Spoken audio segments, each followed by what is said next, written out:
Welcome to the Collector's Cast. Hello, hello, hello. Here we are again to talk about collecting and all things collectible. As always, I'm one of your hosts, Clint Wilson, otherwise known as Clint the Collector. And with me, as always, is my best buddy, Mike Bloski. How are you doing today, Mike? Hey, good, Clint. And how are you doing? We got exciting episode today. We're talking about transportation. Yes. One of my favorite type of subjects, really, because it covers everything that moves. Oh, man, everything. Like, you think transportation, you go, oh, like, are they talking like transport trucks? And I say, well, no, we got planes, trains, automobiles, Yep.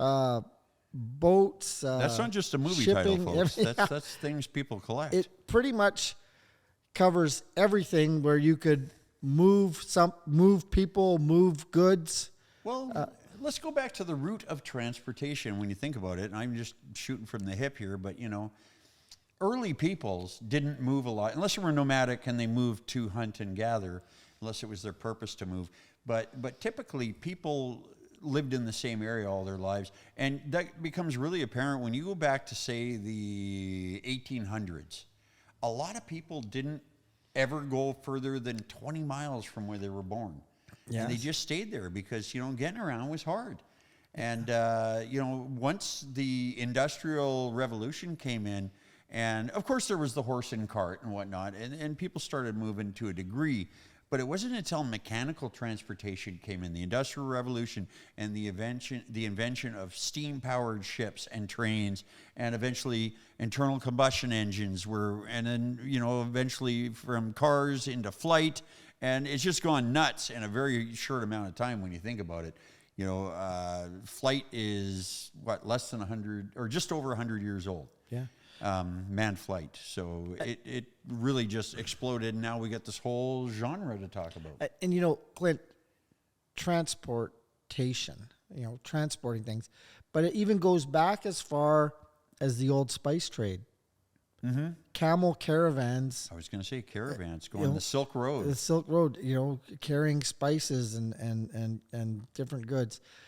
So it's mega. Well, there's a lot of people that lived within 20 miles of where they were born, but that doesn't mean that every place has everything. So, you know, you might grow up around, we've got farming, we've got milk, we've got cows to eat, we got chickens, whatever. But then all of a sudden you discover something like a rare spice, or alcohol or tobacco or whatever, you get a penchant for something other than what's in your area. Well, you got to either get to it or get it to you.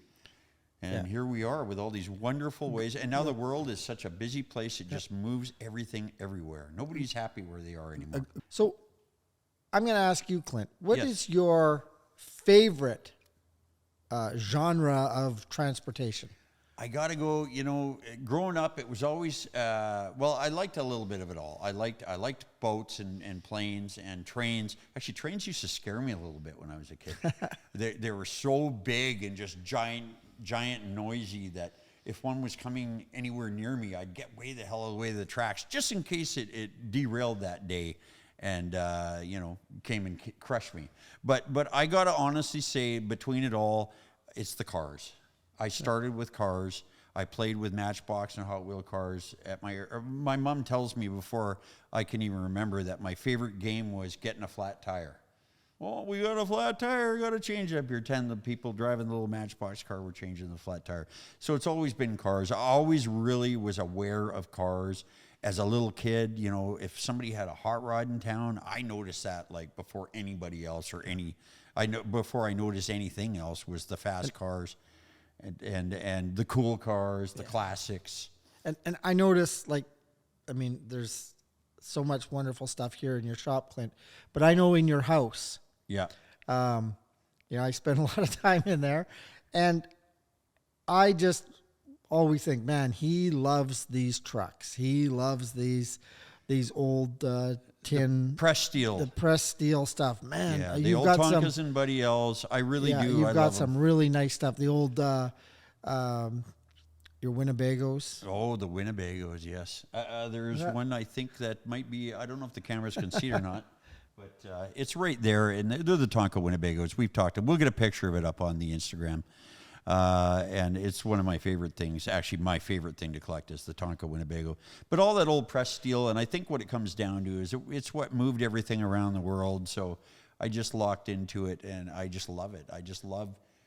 I love when you're watching an old movie and from the the Grapes of Wrath or something from the 30s or 40s, and I just like looking at the vehicles of the time that we're driving around. That's one of my favorite things to do when watching an old movie or an old TV show, is seeing what they're driving. Yeah. And going to another country too. Whenever I travel around, I like to. Well, what do they drive here? What's different about what we drive at home? And that's always really interesting to me. Yeah, and it's the other thing about collecting and transportation is if you love trains, you can collect. Several times here you've had railway crossing lights. Oh yeah, associated to stuff transportation. Associated with it. Absolutely. I like trains. Unfortunately, I don't have enough room to have a train. Yes. So you can collect stuff like this. Like I'm pointing here to this pressed tin. The old Santa Fe train. Now, I'm not a train guy. There are people, in fact, if you're out there listening and you want to send us your information at feedback@thecollectorscast.com, we would love to get a train expert on, because those guys really know their stuff. Out of all the years I've been buying old toys, I usually walk by train sets because I just don't know enough. It's a whole specialty genre on its own. The train guys are special guys, and some of their I want to call them displays, but the miniatures that go along with them. Oh man, it's almost like you're right there. And I'm going to mention this, Clint, that when I was 7 years old, so my brother would have been 8. Our family took a trip from Toronto to Saskatchewan on a train. On the train, and we had our own sleeping compartment and eat in the dining room, and it was cool. Awesome. I would love to do that. I haven't done a cross country. My brother did one once, but I have been on a train. I went on the world famous White Pass Express, which I'm sure you're familiar with because you lived at one time up in that area. In the Yukon territory. Yes, I did. And the White Pass is the one that goes out of Skagway, Alaska, and climbs all the way up the mountain. And I think it's got ranked as I think it's in the top 20 engineering wonders of the world. That thing. It climbs up so high. But that was my one and only experience riding a real, other than SkyTrain and public transit trains. Yeah. But to ride a big original locomotive like that, it was cool. So we just talked about cars. That's sort of your. We haven't talked enough about not cars enough yet, about cars, but we'll. That's my favorite. Trains, planes. Of we course, know yours is boats. Well, we know mine is boats, and we covered a whole boat episode, but planes as well. Like there's. I was going to say we haven't covered planes much. And we could have a plane expert on as well. And the thing about planes is, again, you have the people who fly the radio controlled planes. I know a guy, good friend of mine. I was going to say would make an excellent guest. Will make an excellent guest because when we do a plane episode, we'll have my buddy Blake on who flies those things, and that's a whole science on its own. Oh, the model planes, just something like this little TWA tin plane that we have here for the people only for display on audio. You won't be able to see it, but it's just something like this. So someone who was interested in airlines, would collect that. Oh, they would collect that. But then someone who was just interested in planes, in antique planes, old planes, or somebody who collects toys. It's like a spider web. Yeah, almost. Just so many different levels offshoots of it. Levels of collection. Yes, and we find that a lot. And folks, when you're collecting and you're wondering about the value of the things that you collect and you search for, one reoccurring factor, I would say, that often drives the price of any collectible up is the cross-pollination of types of collecting. Yeah. Like, for example, that plane being for airline collectors, airplane people, toy people, The more areas of collectors you can get for that one thing, the more the value's going to go up because it's being fought over more. And keep your mind open as to what is connected with that thing. I'm going to tell a little story. I haven't told you yet, and you're my best friend. Oh. So, and you had an item in the shop here. So I like to collect, I like to collect guns, and I like to collect certain weapons. So I started like, well, I kind of like to collect weapons. And you had an item in the shop here that sat here for a long time, and then someone came in and bought it, and I was like, why didn't I buy that? It's a weapon. It would have been great in my collection. You know what it was? I'm trying to think. A boomerang. Oh, the boomerang. I've had a couple of boomerangs. Exactly. And I didn't buy it because I just wasn't thinking at the time, well, that kind of crosses over in my weapon theme. Yeah. But anyways, with transportation, you can kind of do that as well. Kind of forget, oh, wait, that's actually kind of transportation too, right? Well, I don't want to get off the theme at hand of transportation, but a boomerang will transport itself to where it's killing and then come back to you. Yeah. So you don't need to transport. When you got a thing that comes back to you, who needs transportation? So maybe that boomerang will come back to me. It won't. I got to say that cars have always been the thing because I had, my Uncle Dave was always into hot rods, and he always had something cool he was driving. But going over to motorcycles for a second, I had a different uncle, and he kind of introduced me to motorcycles. That was my Uncle Ron. And he came over to our house on Vancouver Island when I was a little kid, and on his 1945 Harley Davidson 45 cubic inch flathead. Nice. And that was a neat old bike, and a 45 Harley 45. And I remember he took me for a little ride down the road on the back. But one of the coolest things he did was he stood on one leg and did a donut with the bike, hopping on one leg and gunned the bike round and round in a circle. Wow. And once I saw that, I thought, oh, that's it. I got to get a motorcycle. I think that might be the bike that my buddy Wes in Saskatchewan, who's always listening to our shows. Oh, good. So hello, Wes. Send us a note and see if I'm wrong. But I think you have a real cool 45 that you bought a couple years ago. And yeah, I remember I knew my uncle didn't have the bike anymore, but I brought it up to him once. I don't talk to him a lot, but I said, hey, remember that old Harley? Oh, yeah. And I said, man, I guess you sold it. He goes, yeah. He goes, I paid $250 for that thing, and I sold it for $350. He was all happy. And I said, can we find the guy? Because I'll triple his money right now. Well, and there again, Clint, transportation, motorcycles, early on when, at one point in time, correct me if I'm wrong, Wes would probably correct me, but wasn't there at one time 100 manufacturers of motorcycles in the United States? Easily. And you could say that about cars as well, and you could say that about planes too. When things first get invented and kind of come out, there's a lot of different people kicking at the can trying to be the first to market and get things going. So that happened with motorcycles, that happened with cars, but eventually, the weak get thinned out of the herd, and you end up with the big players. In the aspect of collecting, but I think what you said about the 100, I think there was 100 American motorcycle companies alone. Yeah, and then now and eventually we were down to one after Indian went out of business. It was just Harley Davidson, I believe. Yeah.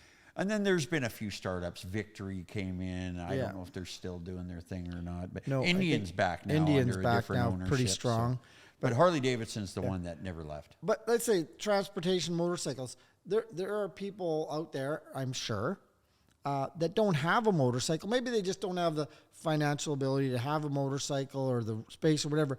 But they'll collect motorcycle stuff like signs and you name it, miniatures and whatnot. Just similar in the boat industry, there's a lot of people with those really nice miniature models. Yeah, well, when space is a factor, absolutely. Yeah. So, what you just said reminding me that Harley guys, and we both have Harleys, you and I, but we're not kind of those, there's some guys that are just strong company supporters that just have everything in their house is Harley. They like to collect, but let's face it, you can only own and store so many motorcycles and ride.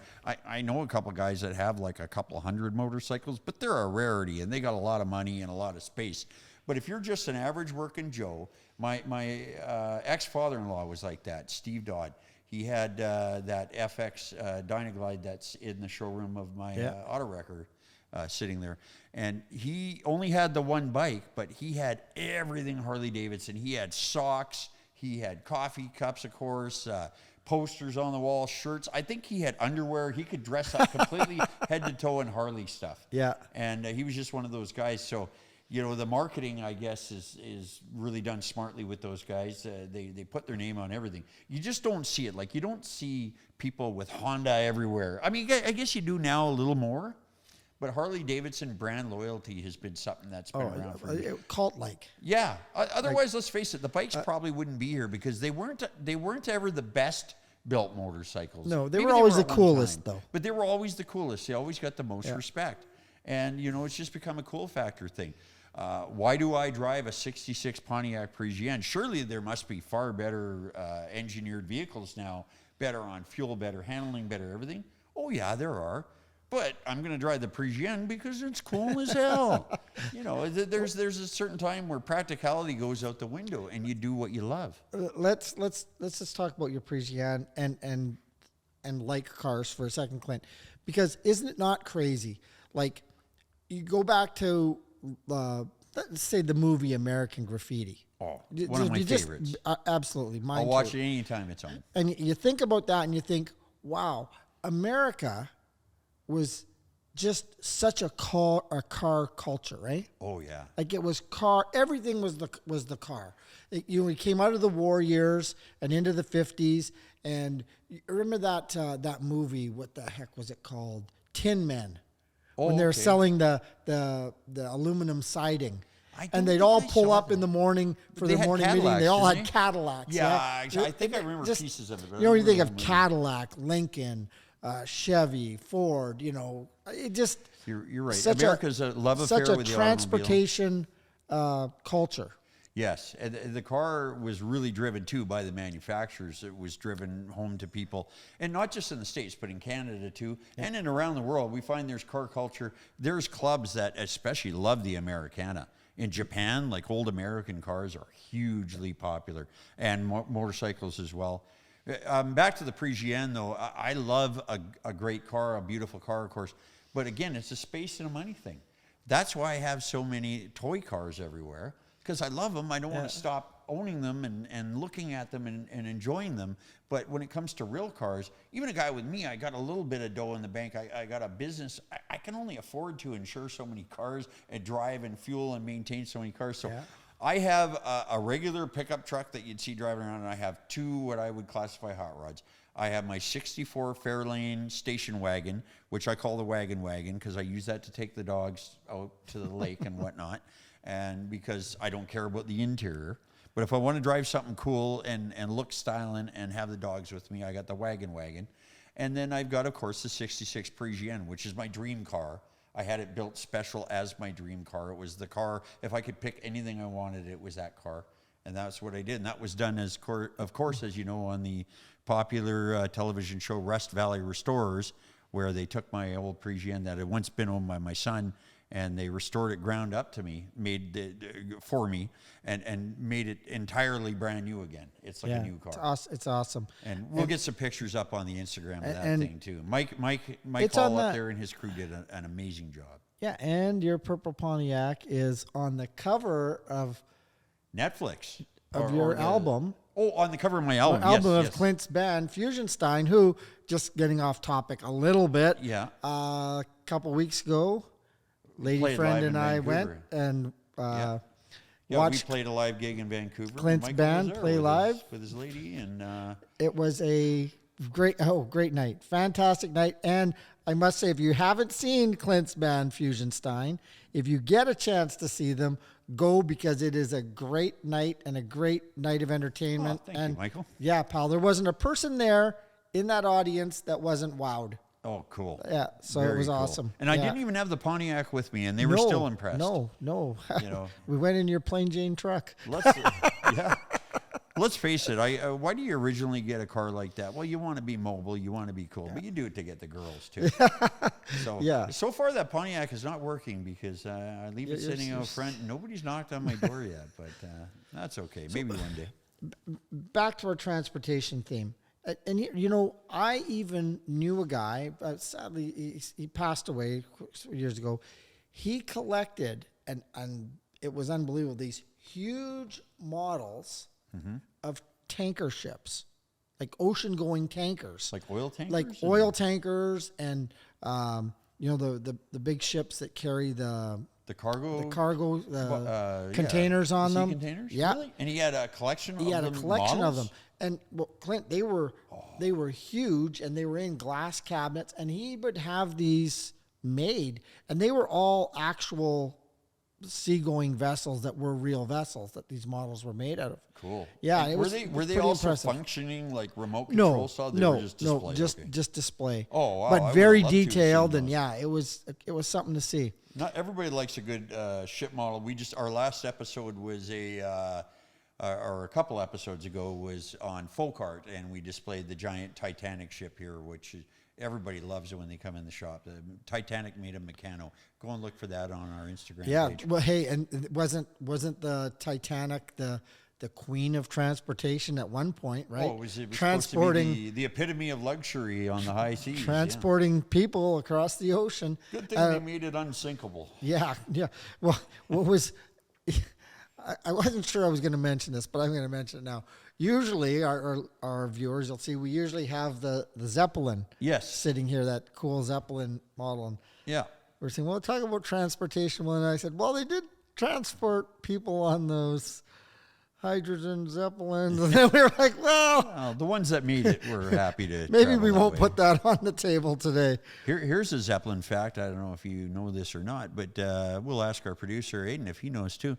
Did you know that when the Hindenburg was first launched, the pole on the top of the Empire State Building was designed specifically to be a mooring mast? And they envisioned mooring the Zeppelins to the pole on the top of the Empire State. And I always wondered, how would that work? But they were going to do some kind of a rope bridge or something and get the people to come down into the building? Now, I did not know that. Did you know that? Yeah, was the original plan. Fortunately, they never tried it, because the first time they tried to dock on it, the winds were just too strong and it blew the thing all over, and there was no way. But that was the original plan, was to moor the thing off the Empire State Building's mast. Our producer, Aiden, is going to be taking a trip to New York City. Oh, And Also true. And in case I forget to mention this to you, go in the Empire State Building. We're going in there. Yeah, that's a must see. First thing in the morning. Yeah, must see. All right. and don't jump off. It's a long way down. Keep that in mind. And for those listeners who've been with us for our whole journey here, we've now given Aiden a microphone so he can actually speak as well. Yeah, we had to wait a while to make sure he wasn't going to do anything foolish. But once we were trustworthy, once we knew he wasn't him, going to do anything crazy, we said, okay, give him a microphone. Well, actually, we did for those two episodes. It wasn't on yet, though. He thought it was on. He was talking to it, and then he found out later it was just a dummy one. Well, now that you didn't make any mistakes, you can have a real one. But I think we're going to take a little break, and we'll come back with some trivia. So thank you so much. And we're back. Hello, Michael. How are you doing? Hey, I'm still here and raring to go with some Excellent. more. Well, I believe we promised the crowd, and you promised me a trivia question. I did. So I'd like to hear what this trivia question is, because I like answering questions. I jotted it down here in my notes. My daughter taught me how to put notes on my Your phone. high technology All device. right. So to me, for some reason, when I take transportation as everything that we talked about, but if you say transportation, trains come into my mind. Okay. So here's a question. I'm going to help you with this. Oh. I'm going to say the first railroad transportation. Okay. Right. I'm going to help you with it by telling you that the tracks were not made out of iron, but they were made of wood. Wow. Two-part question. What was transported on that railway? And when was it first done? Okay, And where was it done? so they had some sort of train going on wooden tracks. Now, by a train, are we talking about propelled by something other than animals or people? So it's a steam. It was not steam. It wasn't steam. No, it was not steam. The first one So I'm was guessing it's electric. propelled by animals. Oh, it was animals? Yep. Okay, so it was an animal train, but it was pulled on tracks. Pulled on tracks. Where was it, and what did they haul? I'm going to guess that it wasn't anywhere in North America because I've never heard of this. A wooden track. Okay. So I'm going to guess, I don't think it's Australia either. I just for some When reason, and where and what? When, where, and what? Oh, my goodness. I'm going to say, well, it's pre American Railroad, like iron tracks and that were in the mid 1800s. So let's go back to the late 1700s. I'm going to say it was somewhere in Europe, maybe the UK. And we're going to go mining of some sort. Coal. Are you serious? Yes, dude, you're right. Coal. Yeah, because I was thinking of mining carts. That's what I really had in my so mind. you've got that it was coal, and you've got that it was in England. Yeah. I'm going to help you out. Culdbeck in Cumbria, England. Cambria? It says Cumbria, C-U-M. Okay. Okay. And it was German miners Oh. that came up with this. You know, the Germans, that they invented the hammer. It would have 3 moving parts, and you'd have to service it they're 3 times a engineers, day. those Germans. Yeah. I'm half German, when but was only it? I'm a half German, but only the evil half. When? Well, I said late 1700s. So In 1560. 1560? 1560. That's almost 500 years ago. Yeah, crazy, They were eh? running animal-powered trains, pulling coal on wooden tracks. Yeah.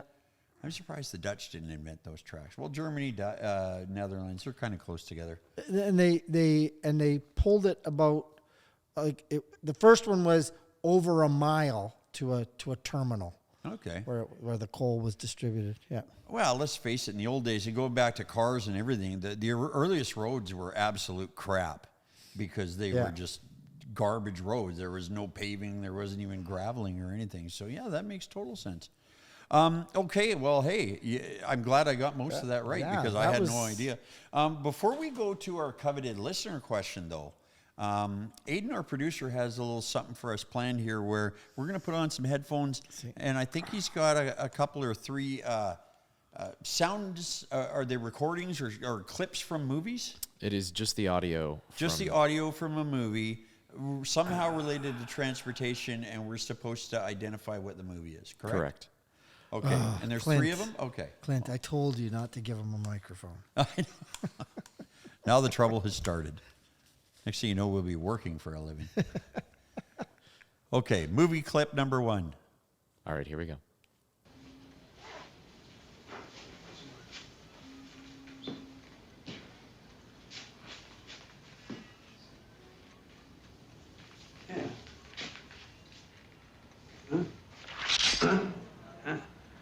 Faster than you. Saw you coming. This is an unintentionally hard one. I'm standing here. You make a move. Oh, I got it. You make a move. I got it. It's your That's move. De Niro, taxi driver. Yep. Yeah, he's talking in the mirror. Yep. Yeah, and that is definitely transportation related. It's a taxi. Dude, we never even talked about taxis. Oh. There are collectors that collect You're absolutely right. all the I've got an taxi old stuff. fare meter in my house with a couple of model taxis. Yeah. So sorry for slighting you, taxi collectors. Yeah. Because it's a huge part of transportation. Well, this is a fun game then because that led us down another path. Sorry. Very good. Okay. What's number 2? All right, here's number 2. No, sir, I've never been up in a plane before. You ever seen a grown man naked? Do you want me to check the weather, Clarence? I know No, exactly. why don't you take care of it? Airplane. Yeah. As soon as you hear Peter Graves, you ever seen a grown man naked? Oh yeah, that's Airplane, and that's a classic. Again, so we got taxis and airplanes. Very nice, and I like that. So number 3 is going to be something else other than planes and taxis, I'm guessing. Maybe I'll disappoint on that one. We'll see. Oh, okay. Gentlemen, you are the top 1% Top Gun. of all naval aviators. Tom Skerritt's Top Gun right there. You know what? This is unfair. If anyone here has ever sat with Clint while Jeopardy is on, you would know that this is unfair because he should be on Jeopardy. I've actually made a decision. I'm going to announce it here and now officially on our show. I am going to try out for Jeopardy. People have been bugging me about it for years, but I've always said I won't go on ill-prepared. All right. So I am going to be studying up. The areas that always get me are the Shakespeare and the American colleges. I just don't know enough about it. So I got a lot of reading to do. How about American football? Oh, I can at least do that a little better. I don't watch a ton of football, but I can answer football questions better than I can about American colleges. And when you go into college football and college sports, the NCAA stuff, I just no idea. No idea. That was I get lost. But you know what? Those were some great little. That was clips great. there. That was fun. It's funny that we got all three of them. So, but yeah, Top Gun, of course, it's a classic, and now the new one's out. And I just heard. Speaking of transportation, apparently there's some old World War II cool hot rod Spitfire or some kind of plane. I haven't seen it yet that flies in the movie, and apparently that's all Tom Cruise flying that himself. Whoa! The only thing he doesn't actually fly in the movie is that because they're multi-hundreds of $million jets, and they won't let him take the controls. But no, other than that, like during the premiere of the new Top Gun movie. Apparently, Chris Batson, our good buddy, was telling me that there's they show on an aircraft carrier, a helicopter comes flying in and lands on the aircraft carrier for the premiere, and there's only one guy in the helicopter. You can see the guy flying it. He jumps out in a tuxedo, and it's Tom Cruise. He actually flew a helicopter and landed it on an aircraft carrier. Wow. Jumps out. So, like his Scientology buddy there, Saturday Night Fever guy, what's his name? Travolta. John Travolta. Those guys, I guess, they're up in the sky together. Well, they got a lot of money to do that. Yes. Harrison Ford are also a pilot, but not a Scientologist that I know of. Oh, okay. Anyway, we're getting off track here. So those were some movie sounds. I'd like to do that again if you don't mind, actually. If you can put something like that together down the road, that would be great. That was fun. Absolutely. And I'm just going to go into one other transportation part that we're just kind of racing. Oh, geez, racing. Automotive car racing. Because a lot of, I shouldn't say a lot of people, I don't want to insult people's knowledge, but it's like Formula One racing. You know, the top, the epitome of perfection in racing.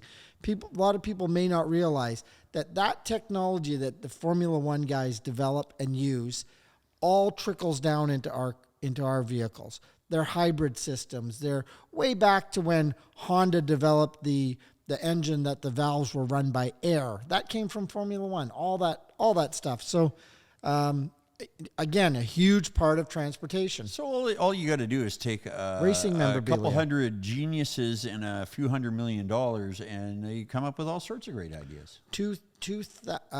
Mercedes Formula One effort. They have a separate factory just for the Formula One racing effort. Is 2,000 employees. Just 2,000 just to race those two cars. Well, there's a whole other rabbit hole we could definitely go down. Yep. I know we covered a little bit of racing. Racing keeps coming back up. Yep. It was in our tobacco section and our alcohol talk about racing, advertising. So yeah, cool. It's great that we can go down so many different paths and rabbit holes when we're talking about collecting, because it goes everywhere. It's throughout the world. I don't want to take up too much more time here from our producer. Let's get back to your little device there, and let's read that listener question. Once again, I'll remind the people out there that it's feedback@thecollectorscast.com, or you could message us on our Instagram page, which is @thecollectorscast. Okay, so Mike's got a question from somebody. And now, this is something that actually warms my heart because I had mentioned this a few times. It's Tom from Golden, again, has sent in I remember a Tom question. From Golden. I can't remember what he asked last time, but I remember question. Golden, BC, yeah. And he says, "Hi, Clint and Mike. Hope you guys are doing fine. Do you have to set down roots to start collecting? I move around a lot for work, and I'm wondering if you've ever had to keep your collection lean because of this." Yes. That's a great question. That is a great question. I've always wanted to amass stuff all my life. I've always been bringing things home that my mom told me I couldn't keep, or that when I was married, my wife told me I couldn't keep. I'm always dragging stuff home because I'm like, how can anybody throw that away? It's just my nature. And so when I was not just moving, well, I did move a lot as a kid. That was one of the factors. But just even having a family that didn't want all that stuff piling up around you was another factor. So when I came and moved out here next to my business, and I actually had a little room on my property, this was heaven for me, because I thought, now I can seriously collect. Now that I've got roots dug in, I can pile whatever up I want here, because it doesn't have to move ever as far as I'm concerned. You know, like my ex used to say, you know, when I die, the funeral's at 11, auction starts at 2. They don't, they don't care. They don't care about that stuff, but I do. And having roots down is definitely a plus, because otherwise you're moving it every time. Let's face it, moving sucks to begin with. You know, just having to move your own personal furniture, a couch and some stuff sucks. And then when you add a couple hundred or a couple thousand pieces of whatever, it becomes a big deal for sure. And that's, you know, to go back and address Tom's question deeper, my suggestion would be, then you've got to keep your collection to things that you just absolutely love. Yes. And that you can, if it comes to time to moving, you can put them in a trunk or two, you know, or you can box them up and put them in boxes so they're safe and move them. And maybe you might have to take them and put them in a storage area for some time. But yes and no. There's been times I've had to. I just in the last several few years. Your last move, you had a huge pile of stuff to take with you, and I had to downsize incredibly, and now at my place, I'm pretty much. The women in my life have pretty much limited me to my office or my stuff, and a couple of things in the living room. But Tom asked good questions that get us talking. It's a good question. But and also to keep if you can collect miniature, you know, again, I don't have room for 100 cars, but I have room for 100 toy cars. Yeah. So, and you know what's funny, Tom, is that I found that as of late, because of space, that my collecting has really, really diminished, but it's also changed because, you know, look at Clint. I've gotten rid of quite a few boats. Yes. All my cars, basically, like any of my hot rod type cars. Yep. And my hot rod truck. That's a motorhome that was blocking my view for some a months. motorhome that was blocking Clint's view.